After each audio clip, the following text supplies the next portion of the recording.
kale ono kale ngatina kubanga ffenna tulina potential okufa buli atambula. Olwaleero Kato akedde ng'atambula bulungi nnyo ng'akutuba ne sawuti y'amaanyi. Nze ansinkanyeko ampiseeko awo ku ofiisi gwe mulundi gwe nsoose okwogera ne Kato ne tumala just ddakiika 3. Era zze bw'ati naŋŋaabulaga ne mugamba ate Kato wange. Kato nangwa mu kifuba ati naŋŋaabula kyakitu ne muganga ogaba ekifuba kya kitundu. Naŋŋamba obwedda ate nkunoonya nnyina kyeggamba.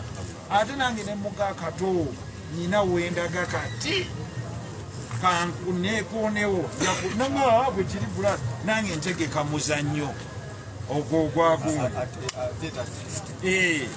Naye ebbanga lye mmaze na Kato simuwulirangako nga basawuti ya ddoboozi nga kambwe nnyo nga gumu.